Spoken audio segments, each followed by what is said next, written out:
In my last video, I talked about the first Dead Rising game and how it played on PS4. If I remember correctly, I said that the game could be fun to play, but it had issues that stopped me from recommending it. Now we're going to be looking at Dead Rising 2. Is the sequel any better? Time to find out. Or just maybe, your hearts.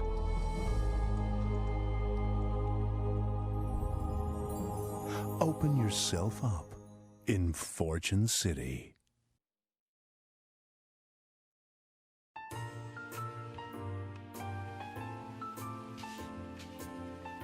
Created by Blue Castle Games, Dead Rising 2 was originally released in 2010 on PS3, Xbox 360 and on PC.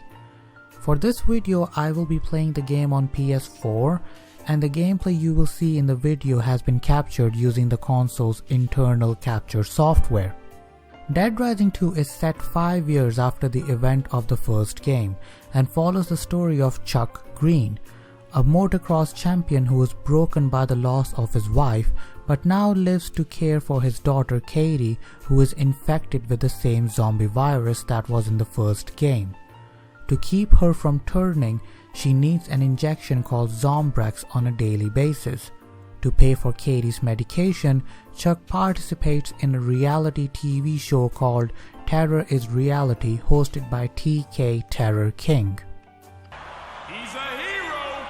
He's a survivor! He's Chuck Green! He risked it all, and now he's taking home the big money!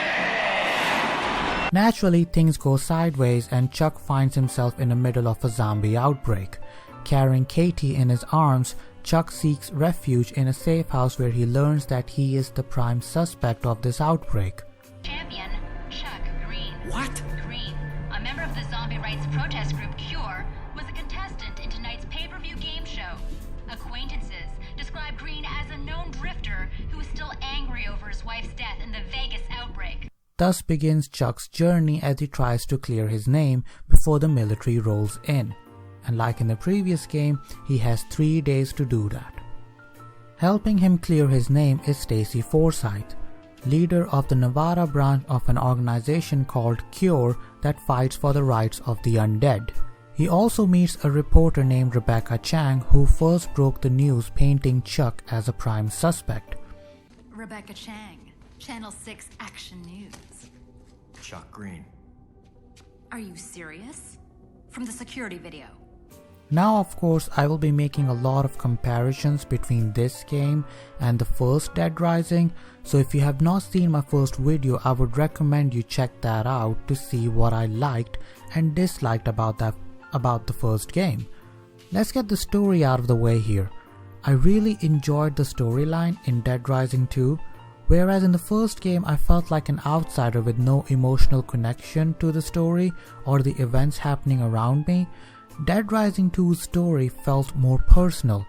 I was not some photographer who was in it for personal glory.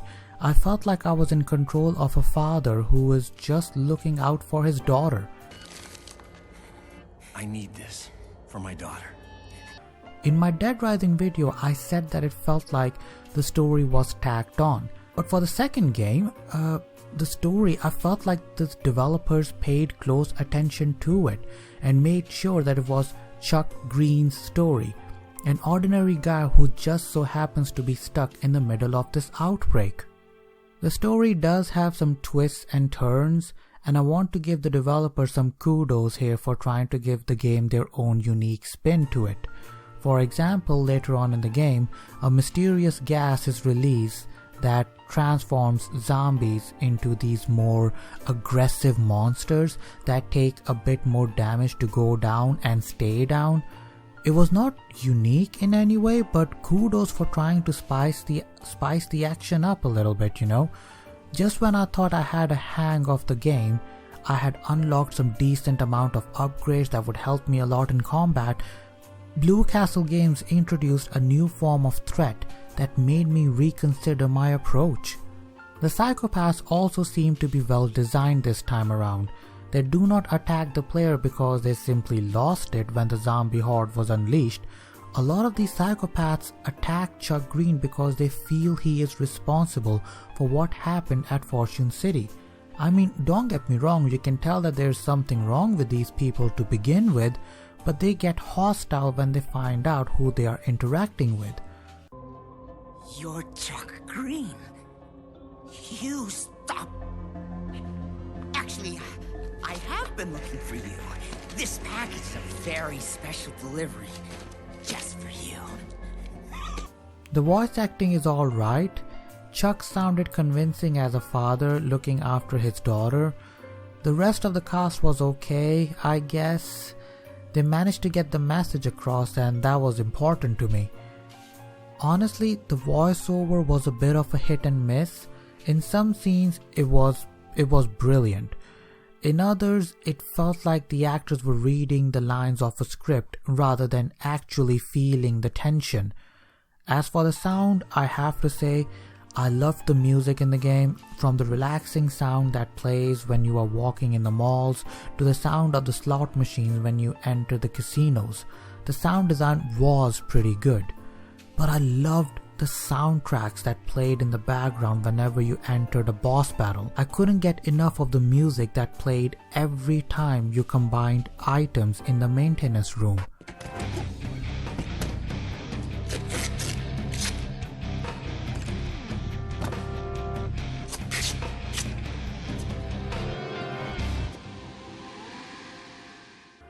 Gameplay-wise, Dead Rising 2 plays a lot like the first one, but with added variety.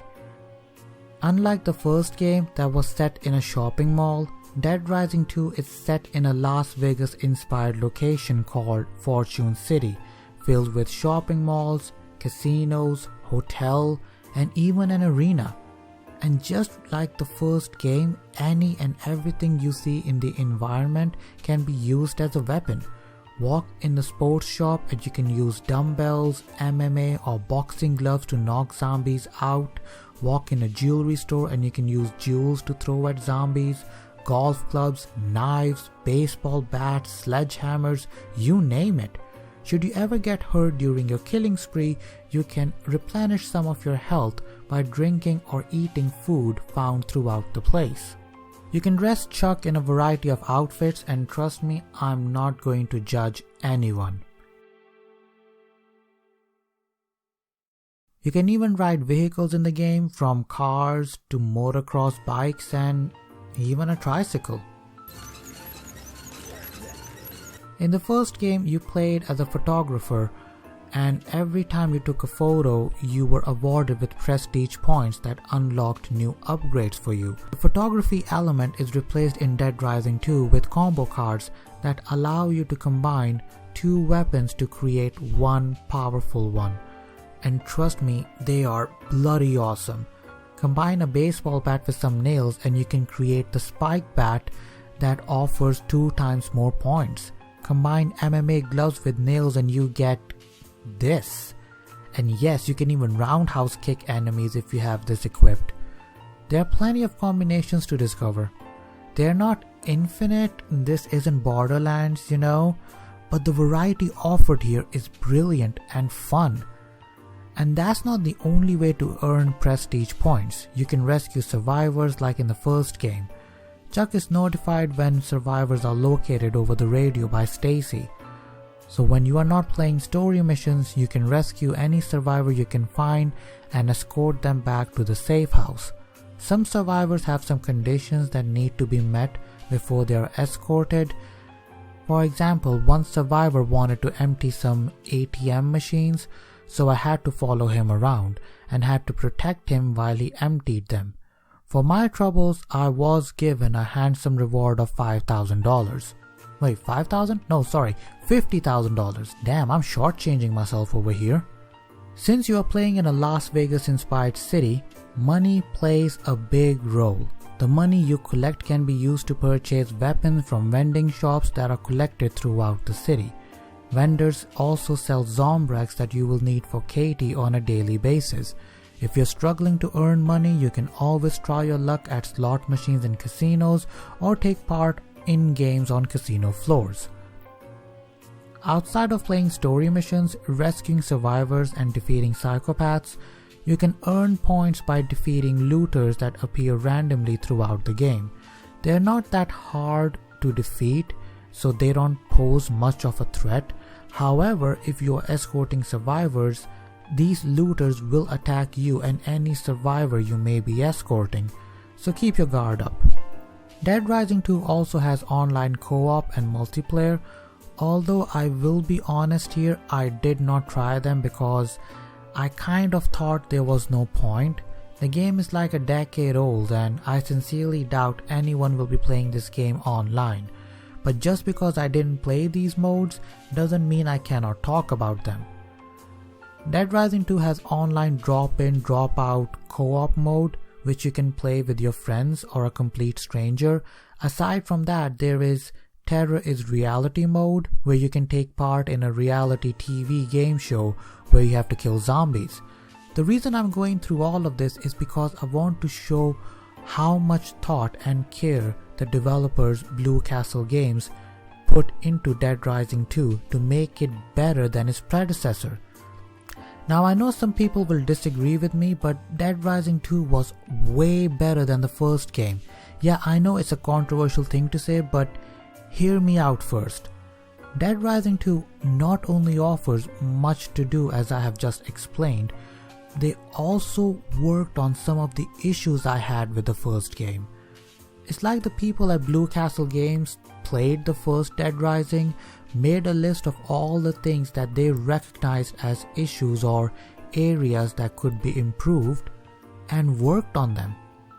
In my Dead Rising video, I complained about the terrible AI, horrible pop-in issues, unable to strafe with your aiming handguns or machine guns, enemies standing in their place just taking damage and refusing to move, machine gun recoil not having no effect on your aim. All of these issues were resolved to some extent. The AI pathfinding seemed to have been improved. They followed me just fine and did not engage in combat unnecessarily without getting stuck behind items.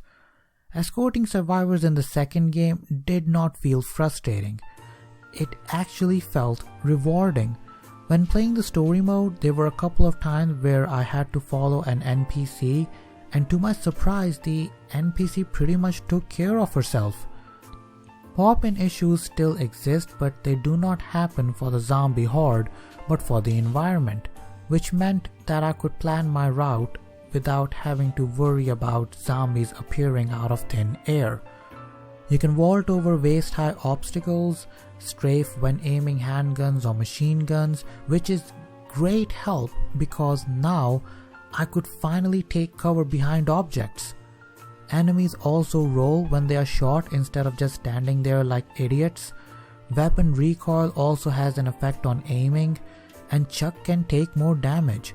I mean seriously, in the first game, I noticed I was losing health a lot because of some cheap hits, and in Dead Rising 2, that doesn't seem to be present. Sometimes I was attacked by enemies and it was a cheap hit, but the damage did not register, making me stay in the battle for longer. I don't know what the correct term for this is, but I like it. The attack system has also been given a bit of an upgrade in the sequel. Holding down the attack button will unleash a more powerful move, something that becomes more useful in later parts of the game. Now you might be thinking Dead Rising 2 is a perfect game, but unfortunately it's not. The game has issues and I feel like you should know about them. The game is supposed to run at 60 frames per second, but there were a couple of times when the frame rates dropped during the graphically intense scenes. Frame rate drop is even more noticeable during cutscenes. I mean, they are cutscenes. How can the frame rate drop between two characters having a conversation in a room when there are no zombies in sight? I also felt that the game took a step back when it came to graphics.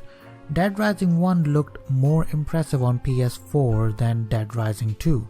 However, I do understand that the second game is bigger than the first when it comes to location and offers more gameplay. If that gameplay means the graphics need to be scaled back a bit, then it's a move that I welcome. But I just want to throw it out there, don't expect the same kind of graphics as the first game. Zombies don't magically appear out of thin air unlike Dead Rising 1, but you will see pop-in issues with the environment. I noticed a couple of moments where textures didn't load. In cutscenes, I mean, it's not gameplay, you are not exactly controlling the character, so what's going on here? As a player, I still had no control over the upgrade system and had to put up with the upgrades the game unlocked for me. One thing I can say is that the abilities in Dead Rising 2 are a bit more useful than the first game, but still I would like to be in control over how I upgrade my character. There's one particular mission I want to talk about here is when Chuck is following a train on a motorbike. You have to use these ramps to get on top of the train and try and stop it. But the physics for some strange reason just prevented me from doing so. My bike bounced around and out of control, and honestly, this was the only mission in the game that annoyed me. The rest of the game was fine, but this mission almost broke me. Once again, these issues are not game breaking and the game did not crash on me or anything, but I was surprised to see issues appearing on PS4. If only Capcom had spent a little bit more time optimizing the game on the console, this would have been a masterpiece. As this video is coming to a close, I feel like I need to get a few things out of the way here. Dead Rising 2 is part of Dead Rising Triple Bundle Pack that I purchased a long time ago, and it includes Dead Rising 1, 2 and Off the Record. So it came as a surprise to me that Dead Rising Case 0, which is a prequel to Dead Rising 2, was omitted from the collection. It is not a significant chapter, but it does set up Dead Rising 2 quite well. In the second game, we are told that Chuck lost his wife and Katie was bitten by a zombie. In Case 0, you see Chuck and Katie escaping a zombie outbreak from Las Vegas, and that happened to be the same incident when Chuck lost his wife and his daughter was bit. You can finish Case 0 in 2 to 3 hours. It's not a long game on its own, but nevertheless I found it odd that it's missing from the bundle. And the other thing I want to talk about is the way some female characters are portrayed in the game. Let's just say the way they are portrayed is very spicy. Look, I'm going to be honest here, and it may not be a popular opinion, but we are currently living in a time where female characters are being censored on purpose, with platform holders trying to clamp on such spicy games. So I have to say, I found Dead Rising 2 a bit refreshing. You need to understand that this is a game that was released in 2010. Back then the gaming culture was different, and yes, a lot has changed since then.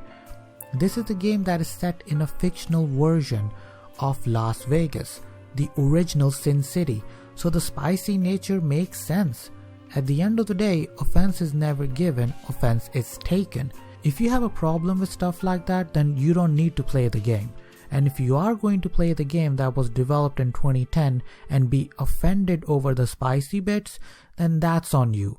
For crying out loud, this game is from an era when certain pink massagers were used as weapons in games. Saints Row the Third did it, and Dead Rising 2 did it as well. If the game is not taking itself seriously, why should you? So what is my honest opinion of the game? Dead Rising 2 is a brilliant game that could have been a masterpiece if Capcom had given it a bit more polish on PS4. This game is indeed a level above Dead Rising 1. The story missions are more engaging, the boss battles are challenging, the side missions are more entertaining than the first, and the gameplay itself is more fun. I could tell the developers really loved the first game, and it shows when you play the sequel.